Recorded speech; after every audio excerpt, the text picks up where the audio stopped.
Bueno, buenas noches, ¿cómo les va?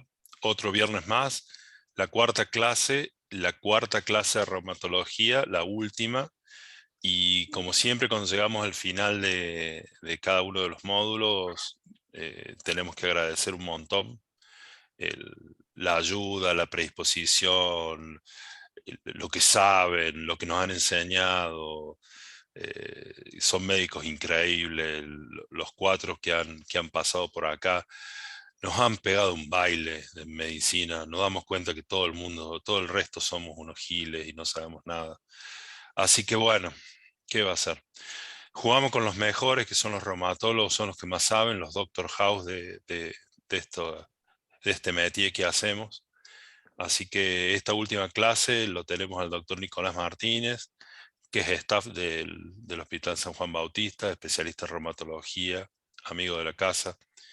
Y seguramente nos va a pegar otro baile a lo Messi, dando un tema dificilísimo, pesado como vasculitis, complicado, que está metido en todos lados, en todas las enfermedades, como todas estas cosas se enmarañan en cualquier síntoma clínico y hay que ser demasiado buen médico para desentrañar lo que nos está queriendo decir la enfermedad y qué nos está mostrando y cómo agarrar el diablo sin que nos pinche.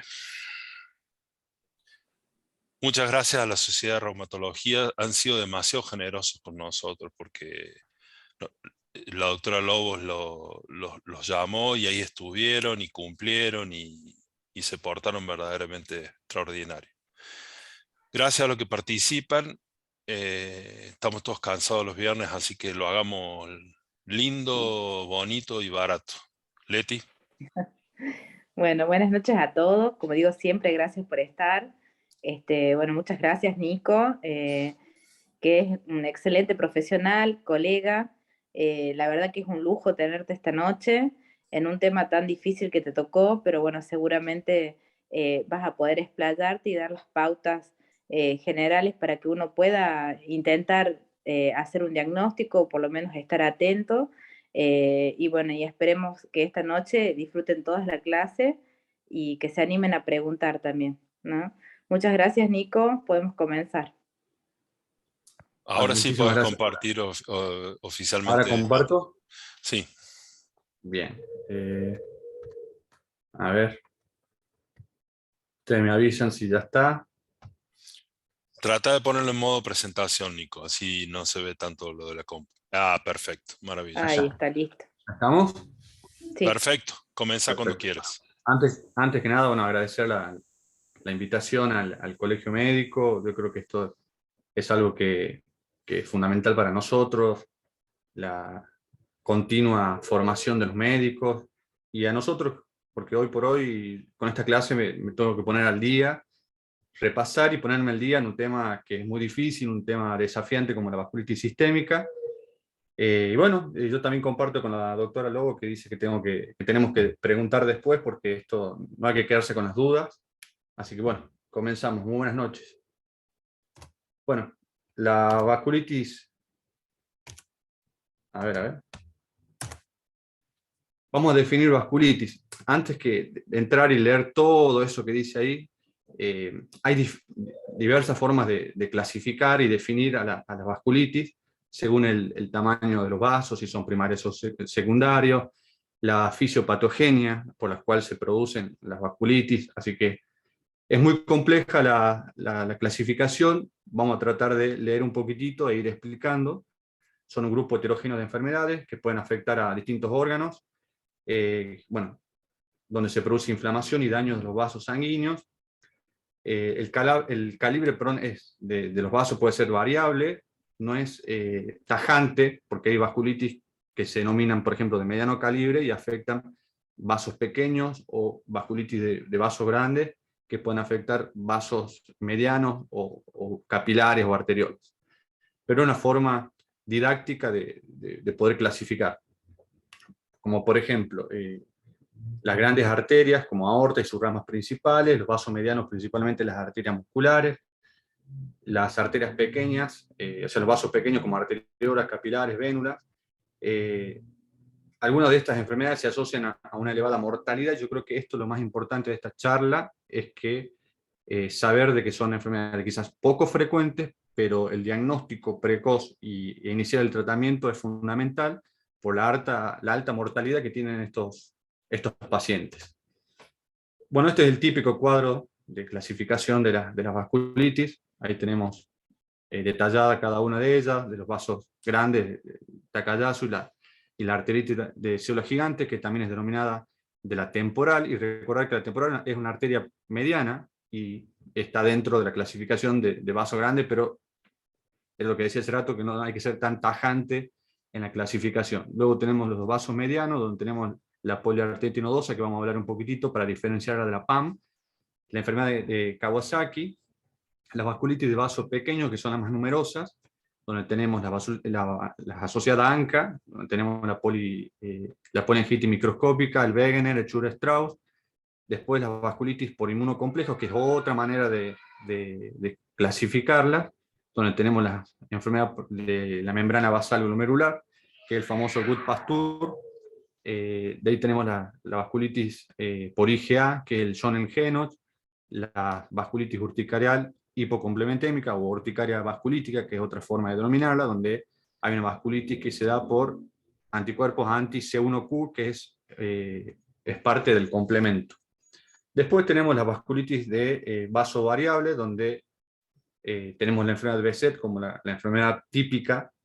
Y bueno, de ahí tenemos vasculitis, por ejemplo, donde solamente se afecta una región. La típica enfermedad es la vasculitis primaria del sistema nervioso central.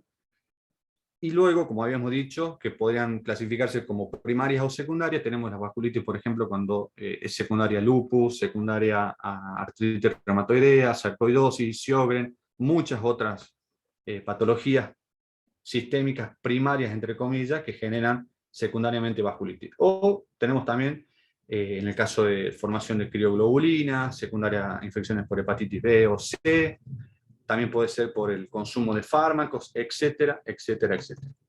Este gráfico quiere resumir de alguna manera esto tan difícil, tan complejo que es clasificar a las vasculitis. Yo voy a hablar de las vasculitis de vasos pequeños asociadas a ANCA, primero porque son un desafío diagnóstico, segundo porque la gravedad, sobre todo el Wegener, y tercero porque hay, por ejemplo, en la panarteritis nodosa, con la PAM, suele haber confusiones y por ahí es bueno tratar de diferenciarla y tener algunas herramientas para llegar al diagnóstico. Bueno, ¿qué puede afectar la vasculitis? Casi todos los órganos: cerebro, piel, corazón, el tracto digestivo, lógicamente los vasos sanguíneos, riñones, articulaciones, nervios periféricos. Puede tener manifestaciones a nivel de sangre, con anemia, leucocitosis, eritro y PCR elevado. O sea, la vasculitis tiene muchas manifestaciones.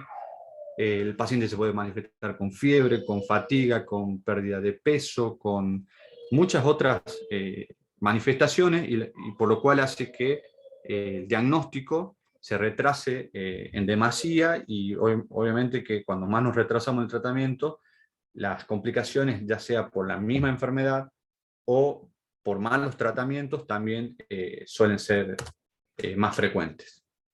Como generalidades ya hablamos un poquitito, son poco frecuentes pero potencialmente fatales. Tienen la patogenia, la fisiopatogenia es totalmente variable y pueden comprometer vasos de distintos tamaños, y las manifestaciones clínicas pueden ser muy variadas y por lo general inespecíficas, como el nombre hace rato: pérdida de peso, fiebre, fatiga, dolores articulares, lesiones cutáneas que suelen ser casi todas muy similares. Por ejemplo, hay una regla: si la vasculitis afecta pequeños vasos, por lo general yo no voy a encontrar nódulos, porque los nódulos suelen ser vasos más grandes, profundos en la piel, por dar un ejemplo, y es más común que tenga púrpura o vasculitis que sea leucocitoclástica, etc. Pero bueno, es como para ir diferenciando las lesiones cutáneas, que por ahí son tan difíciles de llegar al diagnóstico. Bueno, hay un grupo significativo de vasculitis que se produce por mecanismos inmunológicos, donde acá voy a tratar de nombrar algunas: daño celular o tisular directo, o un daño por anticuerpos específicos. El ejemplo es, en el caso de los anticuerpos antimembrana basal, que afectan principalmente los capilares en riñón o pulmón, o por por complejos inmunes con activación del complemento, donde tenemos las vasculitis hipocomplementémicas, por ejemplo, entre otras, o citotoxicidad directa o inducida por anticuerpos. Ya vamos a hablar un poquitito de las vasculitis por ANCA, que yo cuando hacía clínica no entendía cuál era el mecanismo de acción, y bueno, después cuando uno entra en la especialidad va viendo que hay que estudiar en detalle y empezamos a entender este tipo de enfermedades tan complejas. ¿Cuál es una característica? La ausencia de una prueba diagnóstica que sea definitiva, que sea patognomónica de una vasculitis. Por lo general, uno debe cumplir criterios, muchos criterios se comparten, muchos criterios no aparecen en forma simultánea, y es una enfermedad donde los médicos de diversas especialidades tenemos que congeniar para llegar al diagnóstico, porque si un paciente tiene, por ejemplo, una manifestación cutánea, hace una vasculitis cutánea, el primero que va a ir a ver probablemente sea el clínico o al dermatólogo. Si el paciente viene con una sinusitis crónica, irá a ver seguramente o al otorrino o al clínico. Si viene con compromiso pulmonar o renal, lógicamente va a ver al neumonólogo o al nefrólogo. Entonces, ese es un desafío, la comunicación entre colegas y sospechar la enfermedad. Eso creo que es fundamental. Bueno, comenzando con la vasculitis asociada a ANCA, que es por una cuestión de tiempo, vamos a hablar de ellas y de la panarteritis nodosa. Tenemos tres: el Wegener, el Chur-Strauss y la poliangitis microscópica.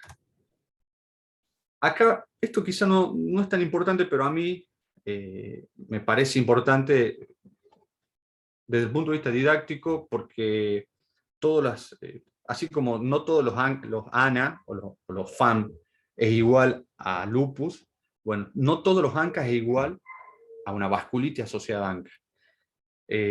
Para entender, los ANCA son los anticuerpos anticitoplasma neutrófilo que tienen patrones en la inmunofluorescencia. Si tengo un patrón perinuclear, voy a decir que es un ANCA P. Más frecuentemente, el antígeno que genera ese patrón inmunológico es la proteinasa 3.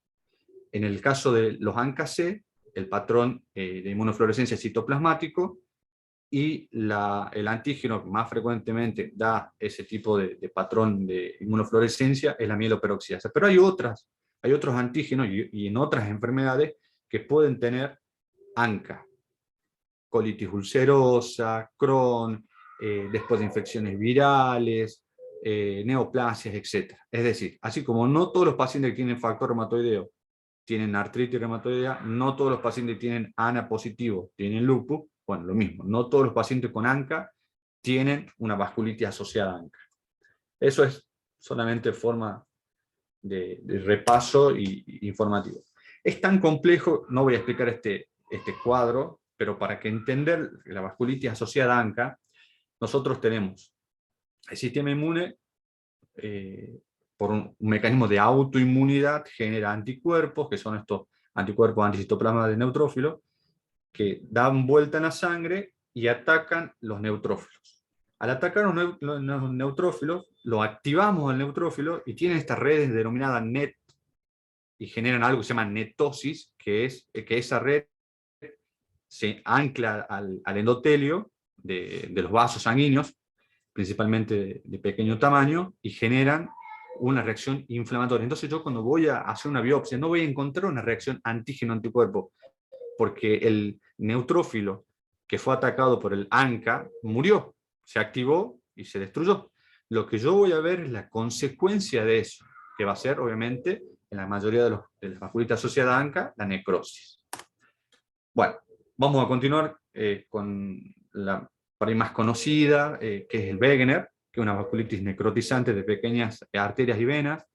Los granulomas que se producen, que es la lesión por esta vasculitis, son intra y extravasculares, tiene una frecuencia similar entre hombres y mujeres de media edad, y afecta principalmente vías aéreas superiores y también vías aéreas inferiores.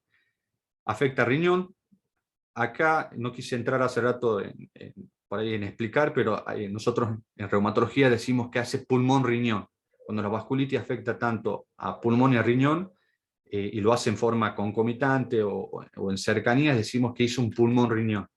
No todas las vasculitis hacen esto y es una forma de ir disminuyendo, o sea, cerrando el abanico de posibilidades diagnósticas. Puede afectar piel, articulaciones, a nivel ocular, después vamos a describir algunas, el sistema nervioso central, a nivel del sistema nervioso periférico también.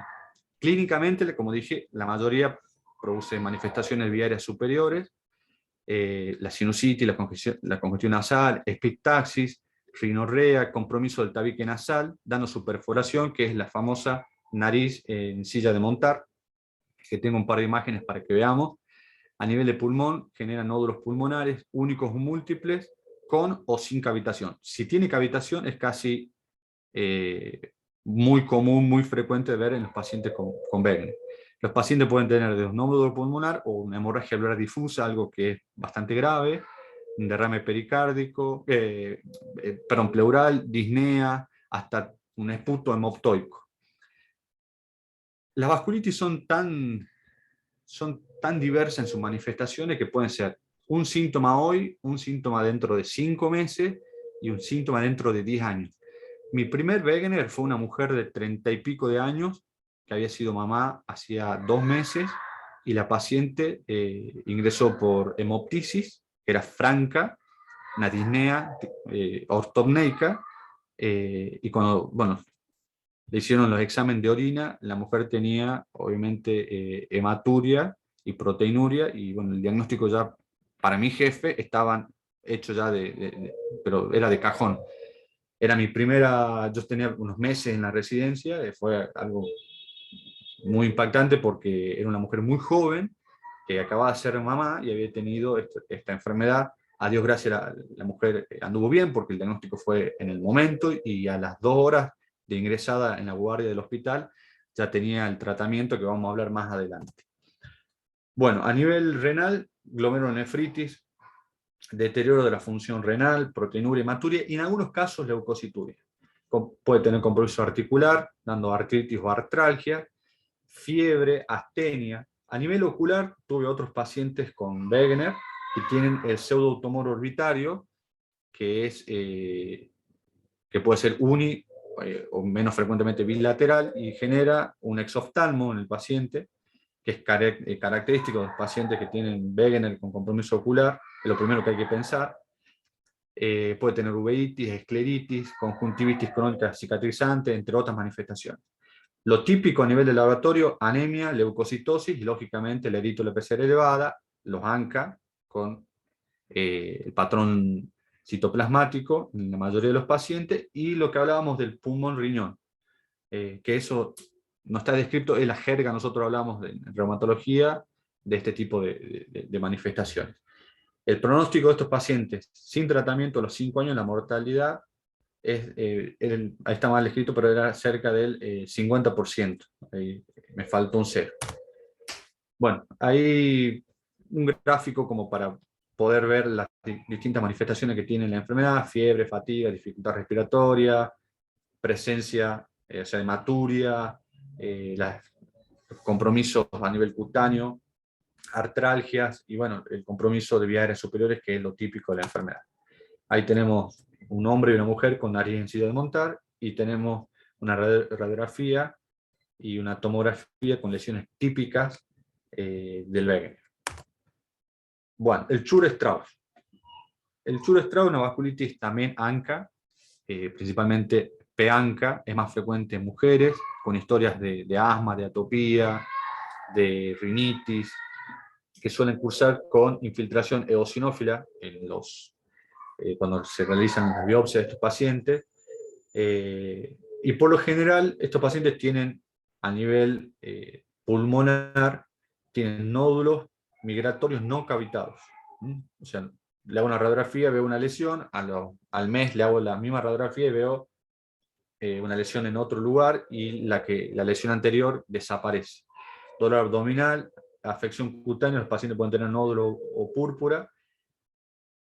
Típicamente se dice que esta enfermedad cursa en 3 fases, una fase prodrómica, donde tenemos primero asma y todo lo que es lo alérgico, la rinitis alérgica, posteriormente eosinofilia en sangre periférica y la famosa infiltración eosinofílica tisular, y en la última fase, la fase vasculítica, que se da aproximadamente a los 3 años de iniciada la enfermedad, pudieron afectar diversos órganos, pero principalmente estos pacientes, cuando las causas de muerte son la miocarditis, la pericarditis, que generan insuficiencia cardíaca, a nivel del sistema nervioso periférico, hay que sospechar, además de la eosinofilia y del compromiso pulmonar, un paciente con mononeuritis múltiple es muy común, donde hay que hacer una biopsia del nervio sural, obviamente el compromiso de senos paranasales, a nivel muscular, piel, y en menor frecuencia riñón. También da pulmón-riñón, pero con menos frecuencia que las otras vasculitis asociadas.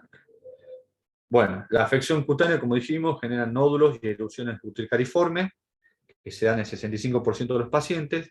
Hay fiebre también, como dijimos, la fiebre de origen desconocido es una de los principales alarmas que nos tienen que hacer pensar en este tipo de enfermedades. Hay síntomas símil gripe, pérdida de peso, y ¿cuándo lo vamos a sospechar en el laboratorio? Eosinofilia, los PANCA, el aumento de la inmunoglobulina E, la anemia, y en algunos casos no es tan frecuente la presencia de crioglobulinas. El diagnóstico, por lo que ya dijimos, antecedente de asma o atopía, el laboratorio, las imágenes pulmonares, la biopsia cutánea pulmonar o de nervio, como dijimos, nervio sural es donde se realiza principalmente la biopsia, y la presencia de granulomas extravasculares y vasculitis necrotizante. Ya vamos a hablar más adelante del tratamiento, pero como hay una droga nueva que se llama el mepolizumab, que es un biológico, en los casos refractarios a corticoides, a ciclofosfamida, metotrexato, por eso lo acoté acá antes de hablar de generalidad de tratamiento. Ahí tenemos 2 lesiones. En una lesión hay un leve infiltrado y en la otra lesión hay una lesión más marcada, y esas son las características que tiene la enfermedad. Son lesiones que pueden desaparecer o aparecer, y puede afectar un pulmón, desapareciendo y apareciendo en el otro. Son las características que tienen a nivel de las tomografías. Bueno, dentro de la tercera vasculitis asociada a ANCA, que es la PAM, la poliangitis microscópica, una vasculitis sistémica, inflamatoria y necrotizante, es poco frecuente y afecta predominantemente a los vasos pequeños. La famosa capilaritis es una forma de caracterizar a esta vasculitis. Puede afectar principalmente riñón y pulmón. Es una de las que produce el pulmón-riñón. También da lesiones a nivel de piel y de nervios periféricos. Lo que caracteriza esta enfermedad es la presencia del compromiso renal, dando en algunos casos una glomerulonefritis rápidamente progresiva, la afección pulmonar, y esta afección pulmonar está habitualmente ausente en la PAN, en la poliarteritis nodosa, que es para nosotros la pregunta de examen, ¿por qué? Y porque tiene algunas manifestaciones que nos hace confundir una enfermedad con la otra. Bueno, como dijimos, las manifestaciones clínicas de la PAM, como casi todas, son inespecíficas: fiebre, artralgia, mialgia, fatiga, pérdida del apetito. Y en el 90% de los casos, estos pacientes tienen afección renal con una glomerulonefritis pausimune. ¿Por qué coloreo la palabra pausimune? Para explicarla en 2 palabritas. Cuando yo hago una biopsia y no tengo en la inmunofluorescencia una presencia de una lesión de antígeno o anticuerpo, o la presencia de complemento o de otro tipo de lesiones, yo veo lesión, pero no veo la reacción inmune a ese tipo de glomerulonefritis, se denomina pausimune. Y la presencia de semilunas es una de las características de esta vasculitis. La afección pulmonar, los pacientes pueden tener hemorragia alveolar difusa, que si es masiva puede ser grave, y en estos pacientes van a tener disnea, tos o hemoptisis. Y nuevamente el pulmón-riñón como ayuda a memoria. ¿Cómo hacemos el diagnóstico? Los ANCA.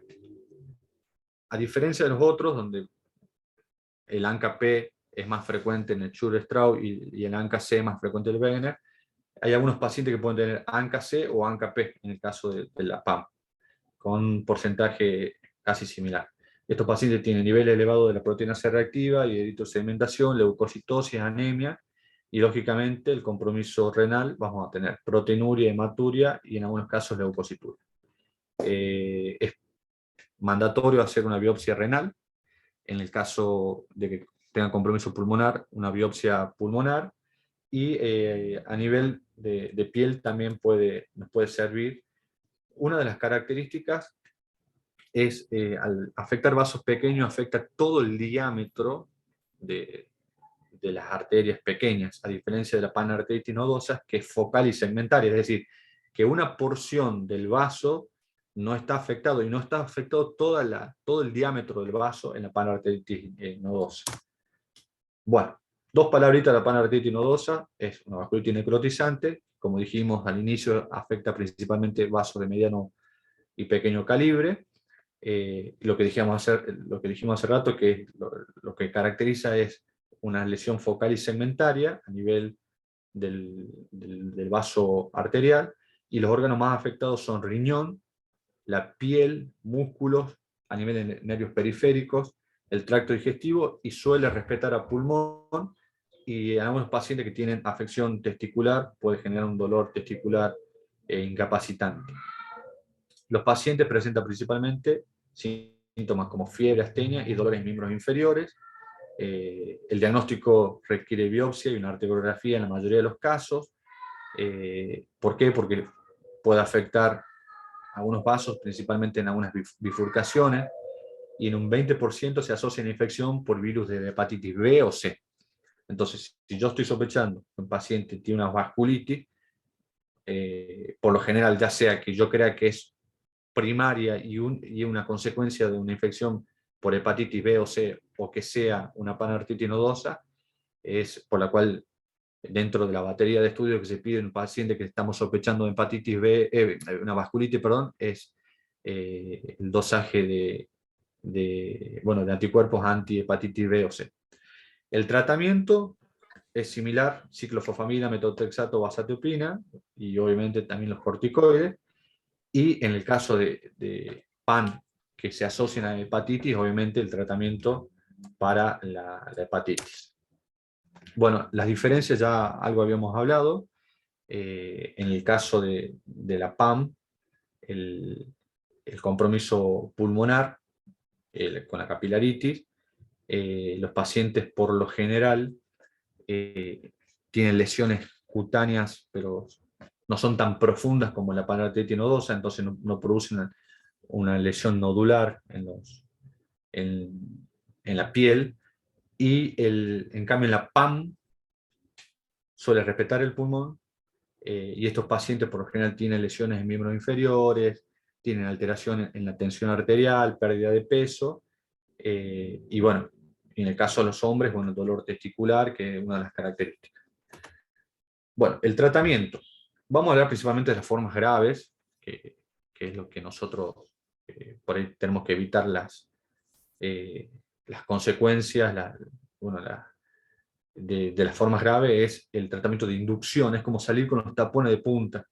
Cuando tenemos un paciente que tiene una manifestación severa, hablamos mucho de pulmón y riñón, pero hay pacientes que tienen compromiso en el sistema nervioso central, por ejemplo un Wegener, que tienen compromiso a nivel de lo que son las meninges, o pacientes que tienen compromiso a nivel de miocárdico, o otras tantas manifestaciones a nivel ocular, son las formas graves.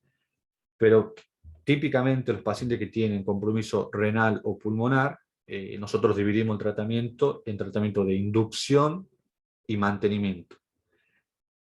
En la inducción es donde nosotros salimos con los tapones de punta y tenemos que ser agresivos dando drogas endovenosas en altas dosis. Por lo general nosotros hacemos inducción con, lo primero que damos es solumedrol, y después lo damos lógicamente por vía endovenosa, y después se podrá hacer la inducción con ciclofosfamida, rituximab, o en los casos graves plasmaféresis. El caso de la mujer que yo que fue mi primera paciente con Wegener, en la residencia le hicimos plasmaféresis, y el mantenimiento de la remisión, que por lo general la inducción dura entre 3 a 6 meses, dependiendo qué tipo de inducción realizamos, se realiza en forma indeterminada. Por lo general hay muchos pacientes que durante 1 año y medio, 2 años, o al paciente hasta 5 años, siguen con mantenimiento cuando nosotros tratamos de controlar la enfermedad, que puede ser con ciclofosfamida, principalmente por vía endovenosa, porque la vía oral lo que genera es...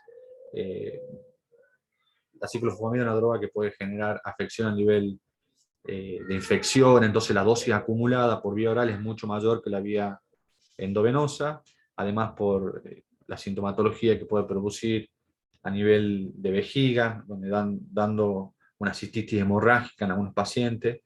El rituximab también se puede utilizar como el mantenimiento, azatioprina, mofetil fenolato.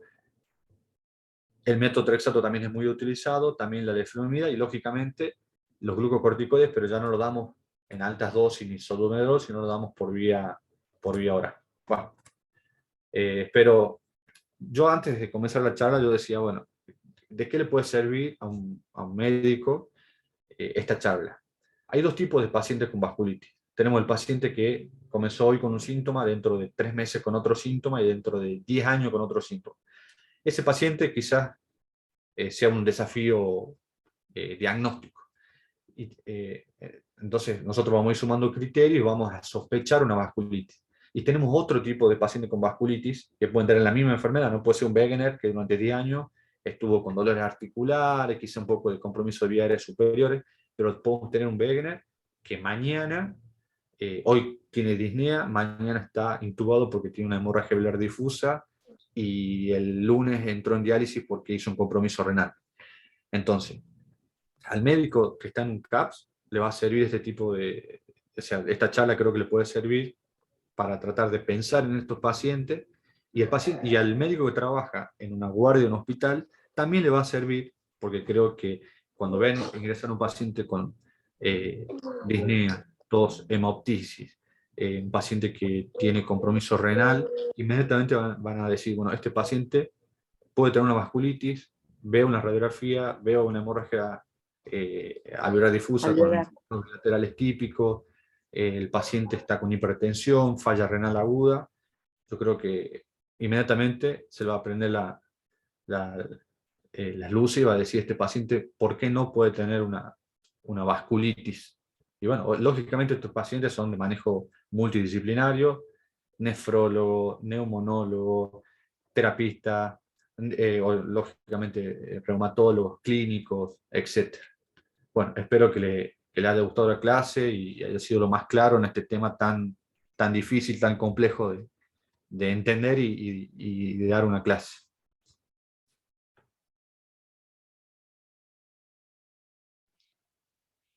¿Hola? Hola. Sí, la verdad que es una charla muy difícil de dar, pero muy clara, la verdad que muy clara en la explicación y en la división que hiciste, ¿no? Para que ellos puedan dilucidar, y lo más importante, como vos decís, es que uno pueda pensar, ¿no? Pensar en el diagnóstico diferencial y con herramientas que por ahí en el interior pueden llegar a tener un simple laboratorio, un hemograma, un análisis de orina, o sea, laboratorio completo, análisis de orina y una radiografía de tórax, uno como que ya puede ir orientando un poco, ¿no? Si No, lo piensa. lógicamente.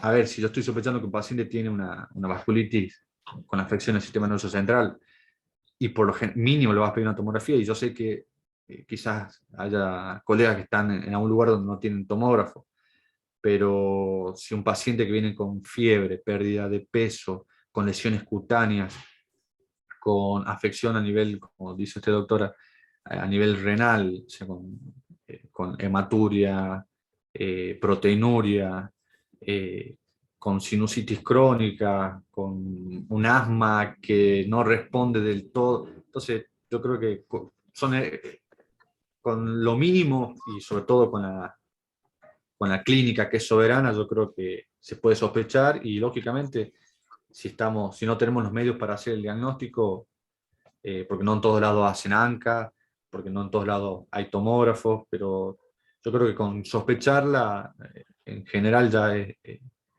con solamente con pensar dentro del abanico de posibilidades, yo creo que ya esta charla ya cumplió su objetivo. Así Eh, es. yo creo que es una enfermedad que se imbrinca en otras, como dije recién, y tiene costados tan espinosos que es muy complicado para llegar a un diagnóstico. Hay que realmente tenerlo siempre en la cabeza y unir cosas que por ahí han pasado en años. Entonces hay que realmente ser un clínico muy avesado para unir todos estos pedazos hasta llegar a un diagnóstico. Si no, vamos a llegar siempre tarde. Y es cierto lo que decís vos, Nico, es la clínica soberana, pero y esto es anamnesis, anamnesis y pensar, y unir Total- cosas, y unir un asma de joven a las manifestaciones actuales. Totalmente, doctor. Y sí, y bueno, otra cosa que no hablé es cuando estos pacientes, su propia vasculitis les genera daños, como puede ser compromiso, o sea, una fibrosis pulmonar o una esterticiopatía, una afección de la función renal hasta llegar a diálisis, que muchos pacientes lamentablemente terminan en diálisis, pero el tratamiento también, las altas dosis de corticoides que reciben estos pacientes durante tantos años, Es una enfermedad por sí eh, sola. diabetes, hipertensión, osteoporosis, catarata subcapsular posterior, podemos estar hablando, la ciclofosfamida, que es la droga quizás por ahí que tenemos más a mano. No quise ahondar en otros tipos de tratamientos que se pueden hacer, porque la verdad que acá en Catamarca no lo hacemos, u otro tipo de estudios complementarios, pero en general esto es lo que se usa. Hoy por hoy nosotros en el norte de Argentina o en Argentina en general, y porque no en todos los lugares se hacen plasmaféresis, porque no en todos los lugares tenemos un rituximab a mano, pero en general esto es lo que se hace, y las reacciones adversas a los tratamientos también es una complicación. Las infecciones, la ciclofosfamida se asocia a infección, entonces el paciente que primero tuvo un compromiso pulmonar por un Wegener y después me hizo una tuberculosis. Entonces, estos pacientes, una vez que están tratados en forma correcta, después hay que descartar un montón de otras cosas, y entre ellas que no tengan una infección oportunista, ¿no? Sí, o Así es. un citomegalovirus Sí, te me olvidé. y te lo mate. Totalmente, Claro. totalmente. Así que bueno, no sé si hay preguntas, Doc. Acá dicen, si se presenta un paciente joven con lesiones en miembros inferiores, ¿la biopsia me daría un diagnóstico? En realidad nosotros tenemos que cumplir el criterio. Lo que va a hacer la biopsia es lo que... Tampoco quise ahondar demasiado en la diferencia. O sea, cuando yo veo una lesión, veo un granuloma, pongamos, o veo una necrosis que es vascular y extravascular. Si yo veo una lesión, por ejemplo, focal y segmentaria, yo digo, bueno, ya me va guiando la biopsia, pero no es patognomónico. O sea, puede haber muchas patologías que generen lesiones a nivel de biopsias similares.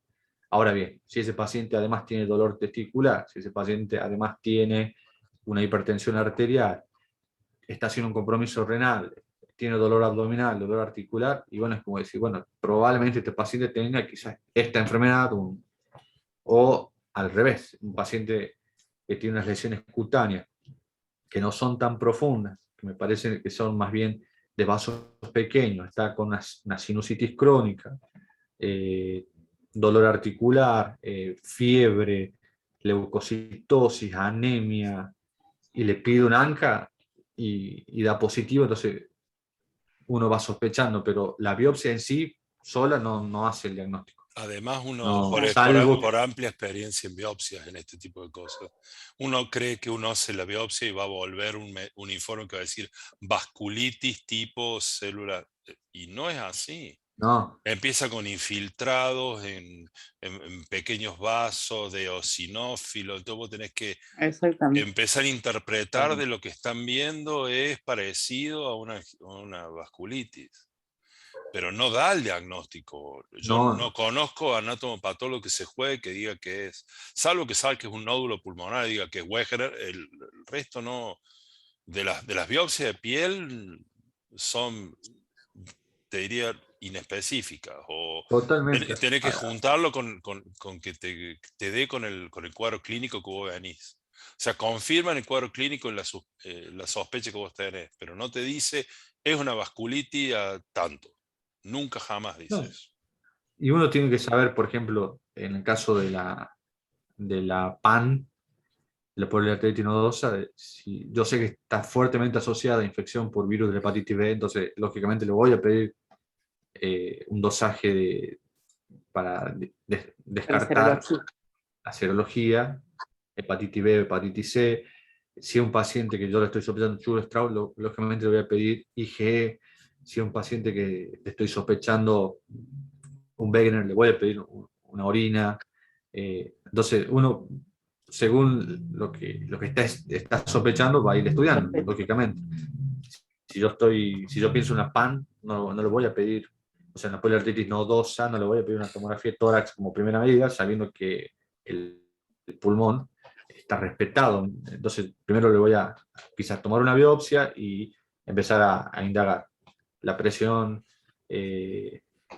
si tiene dolor testicular, si ha tenido compromisos, si ha tenido lesiones en miembros inferiores que son típicas. Entonces, no es tan fácil. Pasa que lamentablemente como son patologías que comparten muchos síntomas y signos y son tan inespecíficos estos, entonces que generan, como dije al inicio de la charla, un desafío en el diagnóstico.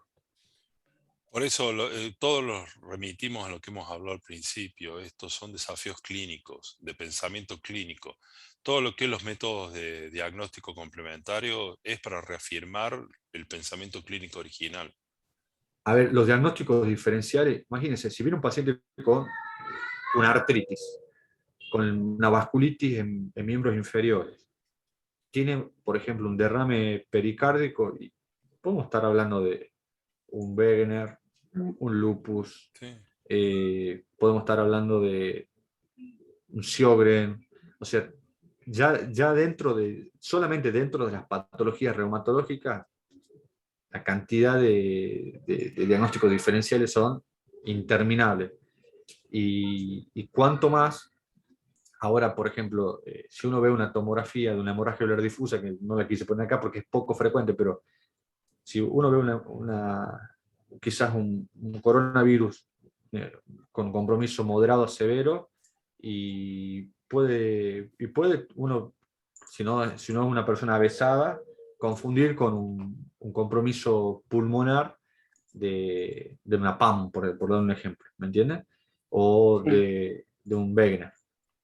Porque no todos los Wegener tienen la imagen única, ¿no? Hay personas que se presentan con compromiso bilateral, que es bastante amplio, es decir, o sea, que con un compromiso extendido, si quise decir, más que amplio, y da la confusión.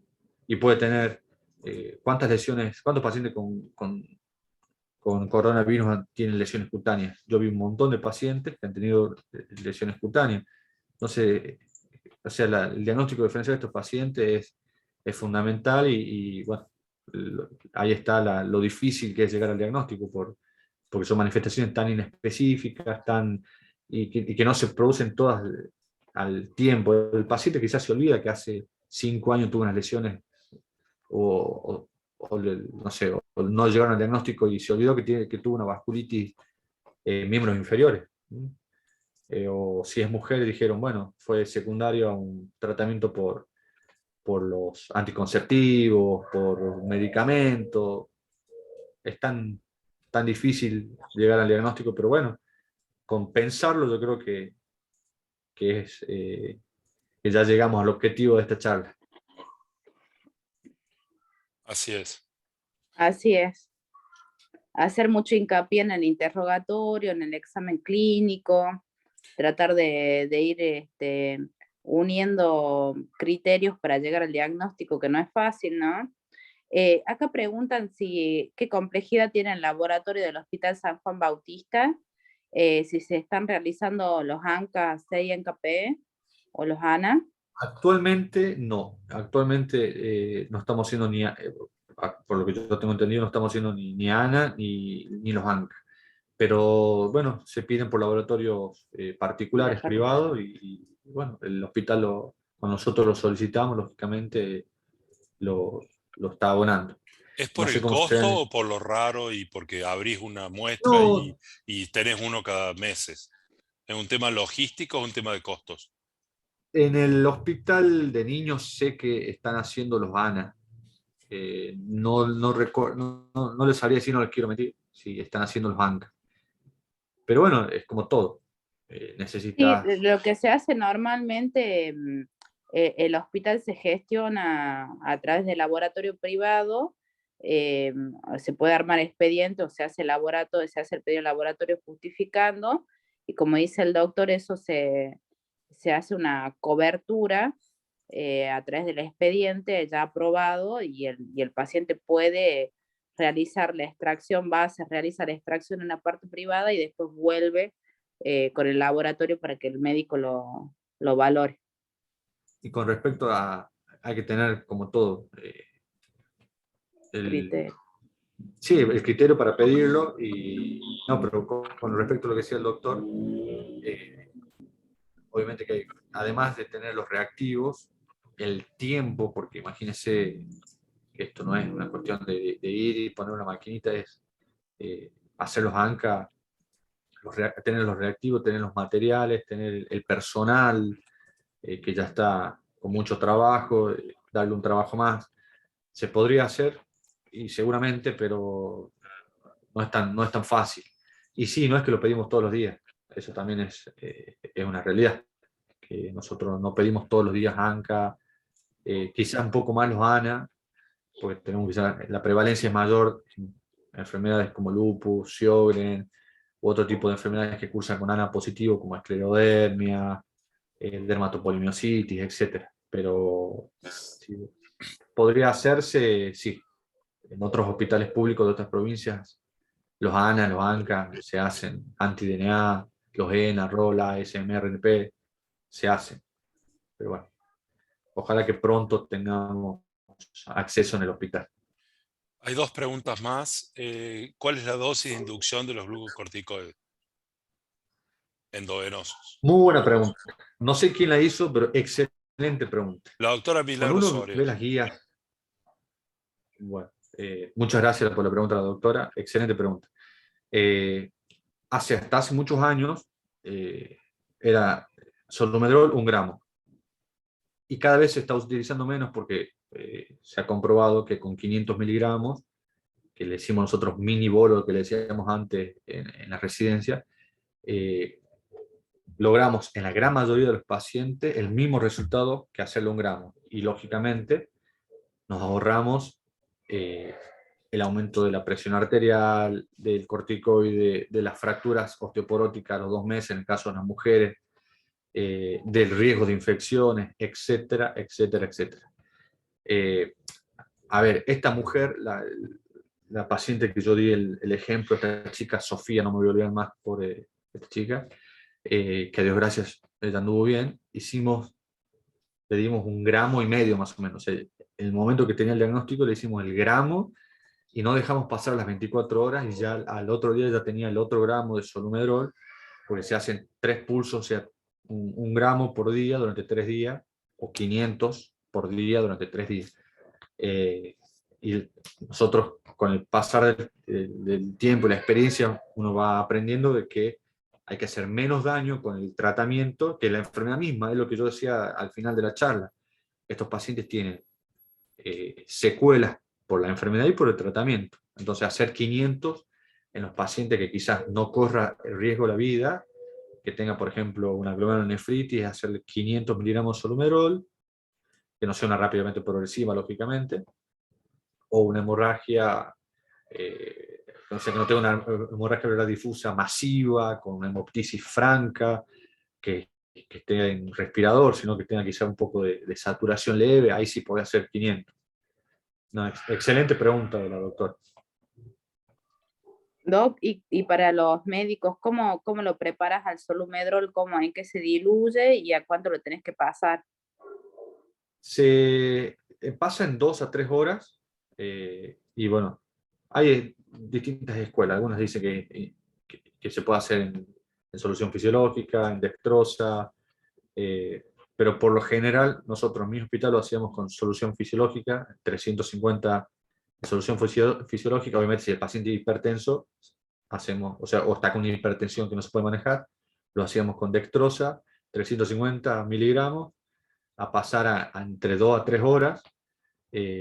Lo hacemos el día 1, el día 2, el día 3 y posteriormente ya después de los pulsos seguíamos con, si es que se podía por vía oral, si el paciente estaba consciente y podía consumir, lo hacemos por vía oral, 1 miligramo kilo día o la dosis equivalente en dexametasona o hidrocortisona después. Ah, perfecto. Y en ese periodo se hace monitoreo de TA y glucemia. Exactamente, los pacientes le hacen la glucemia, los controles y también, bueno, tratando de evitar todo, hay que evitar que el paciente se infecte, porque si el paciente se infectó, es lo que cambia el curso de la enfermedad, porque este paciente que está con un compromiso pulmonar, un daño pulmonar, un daño renal, que un paciente además tenga una infección, es prácticamente condenarlo. Es Por fundamental completo. que el paciente durante ese tratamiento que es tan agresivo, evitar las infecciones, la aparición, no sé, imagínense, esta chica, la que yo cuento la historia, entró en ARM y estuvo un mes. Así que lo que fue, en ese momento había un servicio de unidad respiratoria, que era como una terapia pura y exclusivamente respiratoria. Ahí estaba internada la chica y la rotaban cada 3 horas para que no tenga escaras. No podíamos entrar en un servicio cerrado, estaba aislada. La verdad que hay que maximizar los cuidados. Perfecto. Hay una pregunta, supongo que tratan de preguntar, dice cuánto dura la vasculitis, creo que va si es una enfermedad crónica o no. Y nos hemos centrado en hablar de la vasculitis sistémica. Hay vasculitis que son desencadenadas por fármacos o vasculitis secundaria a infecciones. Lógicamente, en ese caso se resuelven, pero si estamos hablando de la vasculitis sistémica, lógicamente, una vez que tiene el diagnóstico, no tiene cura. Lo que sí, y es algo muy frecuente en las patologías reumatológicas, que por lo general cuando aparecen y hacen mucho ruido, tienen mucha manifestación y después se van solapando, o los pacientes que entran en diálisis, no todos, si ya entran en diálisis es difícil que después me haga un pulmón, por ejemplo. Puede ser, pero no es tan frecuente. No sé si a eso apuntaba la pregunta, pero bueno, eso también, esa pregunta lleva a otra condición que es la responsabilidad del reumatólogo de decir cuánto va a durar el mantenimiento, porque yo le hice, supongamos, una inducción, un tratamiento de inducción por pulmón. Y yo digo, bueno, ¿y ahora cuándo? Le digo, bueno, hice 6 pulsos de ciclofosfamida y un pulso cada 3 meses de ciclofosfamida en los próximos 18 meses. ¿Y después qué hago? Le sigo haciendo cada 3 meses, lo paso a mofetil fenolato, a azatioprina, le dejo solo con corticoides. No es tan fácil porque si el paciente tiene un nuevo compromiso de órgano mayor y puede ser fatal, es complicado decir cuánto va a durar el tratamiento de mantenimiento. Muy complicado, porque vos le puedes sacar el inmunosupresor y el paciente al mes te hace un compromiso y tenés que volver todo a cero.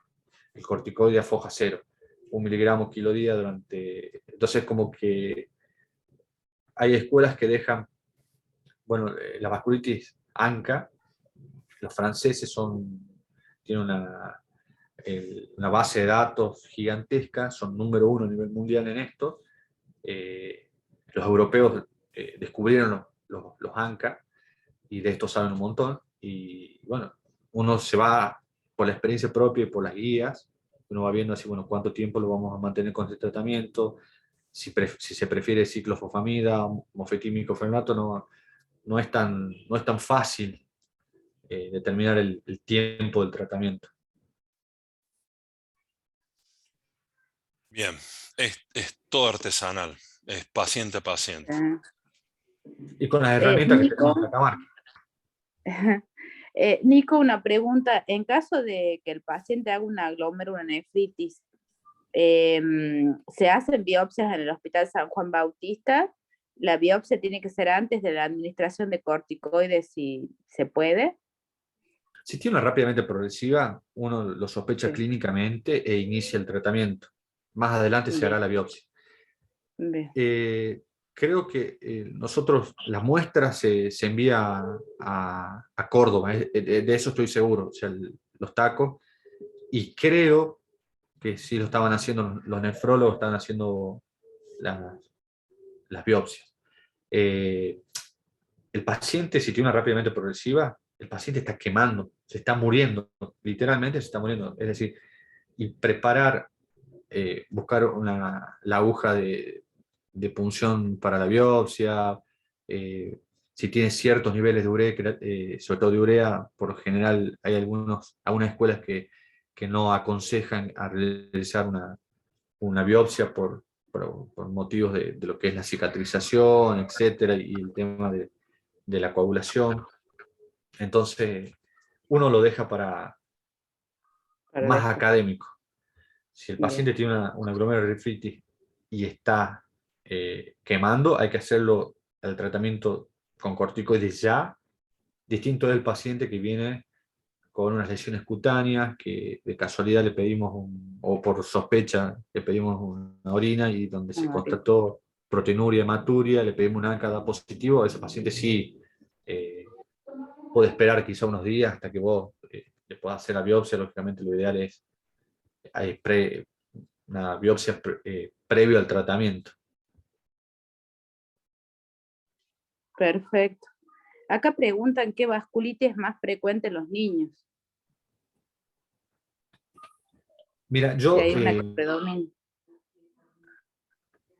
Mira, yo estuve rotando en el año 2013 en Guayaquil, y ahí no había muchos reumatólogos de niños allá, entonces nos pedían al servicio del hospital donde yo estaba que fuéramos a ver pacientes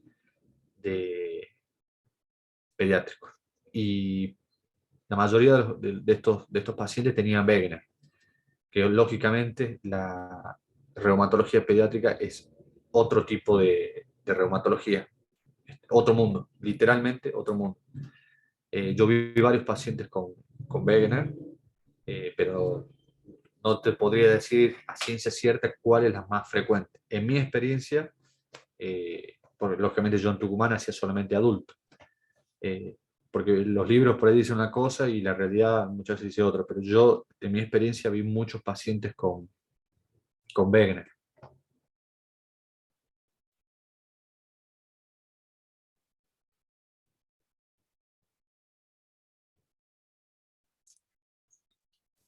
Hay una doctora del interior, amiga, nos dice que tiene una paciente de 25 años con lesiones en la piel del miembro inferior y antecedente de asma leve, que ella refiere que alguna vez le dijeron que tenía vasculitis, pero que en todos los análisis le da normal. Que si se puede derivar a que le haga una consulta en el Hospital San Juan. Sí, Y sí, que si sí. será una vasculitis.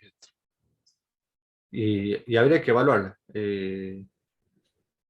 La verdad que nosotros, si se comunica con nosotros, el servicio, estamos con el doctor Ollana Barrera, con el doctor Huaraz, no tenemos problemas. Es más, nosotros vamos a hacer la interconsulta al Hospital de Niños acá en Catamarca.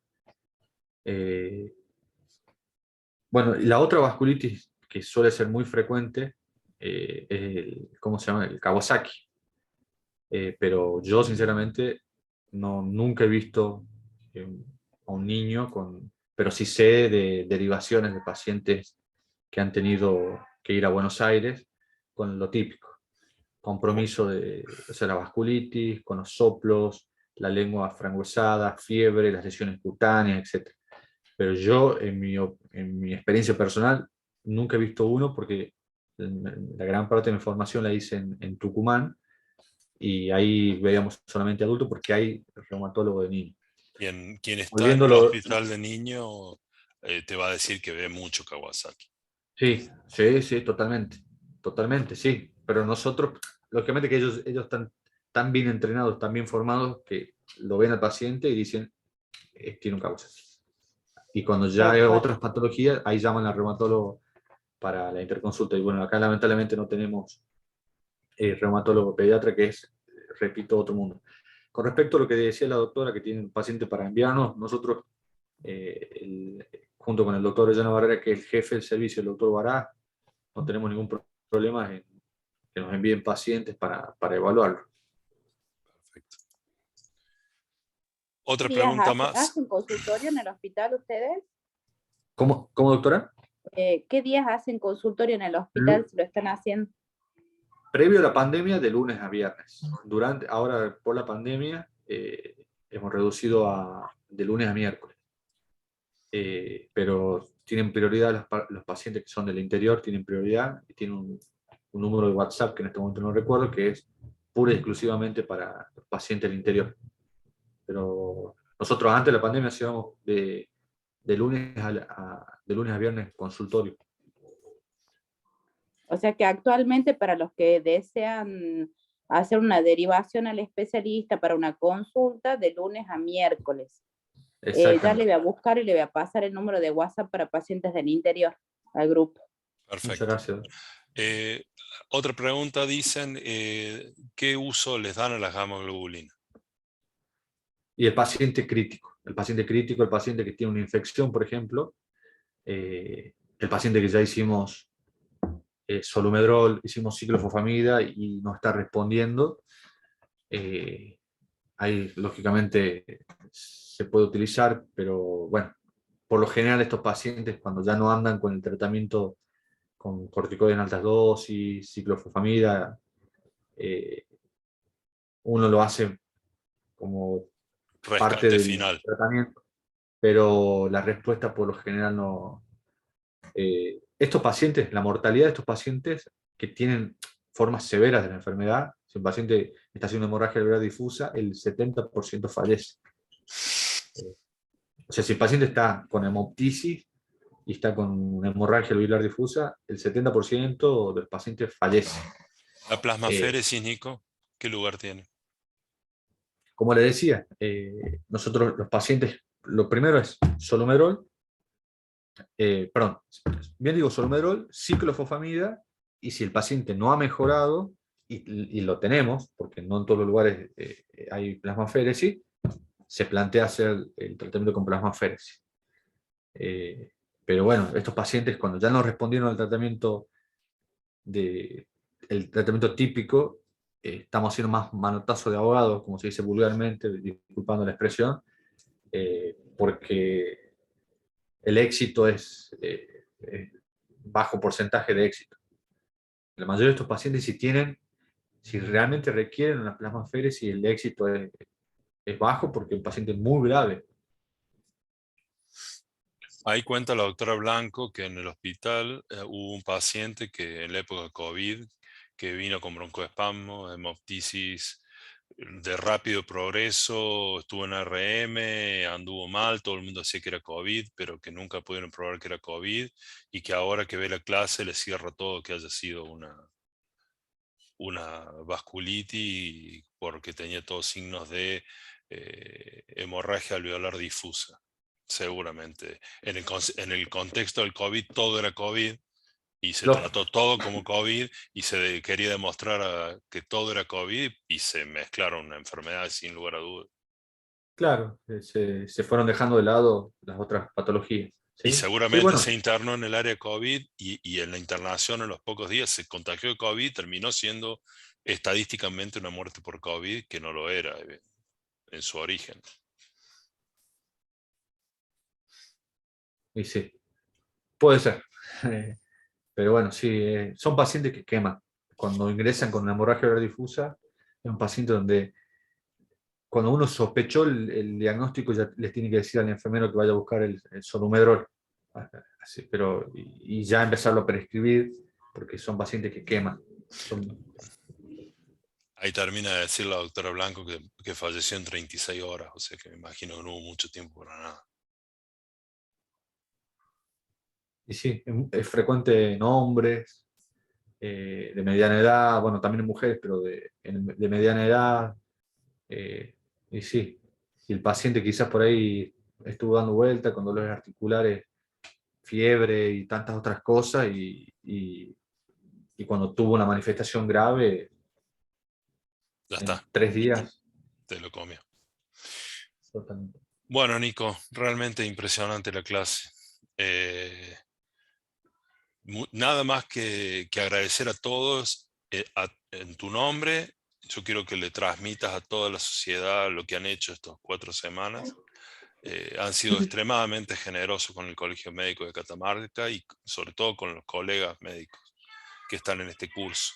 Sabes que estas clases quedan para siempre en la biblioteca del colegio y bueno, va a ser algo para consultar cuando uno tenga dudas. Ahí está, ahí va a estar la clase. Bueno, muchísimas Leti, gracias. Bueno, acá están todos los participantes agradeciendo la charla, Nico, la verdad que brillante. Viste que al final relajada, que pudimos charlar entre todos, ir sacándonos las dudas. Agradezco desde el Colegio Médico la participación tuya y de todos tus colegas. La verdad que, como siempre dice el doc y decimos todos, tenemos profesionales de lujo, que creo que toda la provincia los tiene que conocer y que también tienen que saber tener estas pautas de alarma para la derivación para el diagnóstico y derivación temprana a especialistas. Y bueno, muy agradecida por la predisposición y abrir este año el módulo de reumatología, que la verdad que fue muy lindo y muy provechoso. Así que te agradezco un montón. Bueno, Y bueno, invitarlos a continuar un nuevo módulo en el mes de abril. Vamos a empezar con un módulo de urología, ¿sí? Así que el próximo viernes lo vamos a esperar con litiasis renal, que va a empezar a dar el doctor Nieva, Juan Pablo. bueno, yo quiero agradecer al colegio, a los colegas que un día viernes a la noche están conectados, por las preguntas también, muchas muy buenas preguntas. Por ahí pedirles disculpas porque no es un tema tan fácil de explicarlo en una hora. Y bueno, y en nombre del Servicio de Reumatología del Hospital San Juan Bautista, eh, comuníquense con nosotros, los 3 médicos que estamos en el servicio, estamos gustosos de que se comuniquen con nosotros, y si tiene un paciente lo evaluamos. Yo creo que no, siempre con la mejor predisposición. Se complica ahora la cantidad de turnos por lo de la pandemia, pero si se pueden comunicar con nosotros de forma particular y contarnos el caso, o sea, para ir ganando tiempo o para verlo de sobreturno, yo creo que no va a haber problema. Y bueno, muchas gracias por todo. Espero que haya sido lo más claro posible. Y bueno, agradecerles a ustedes. Que tengan buenas noches. igualmente, buen fin de semana a todos, cuídense mucho y aprovechen la familia. Les dejo un abrazo grande. Nos vemos. Muchas gracias a todos y gracias por todo, Nico. Gracias a todos por estar presentes. Buen fin de semana.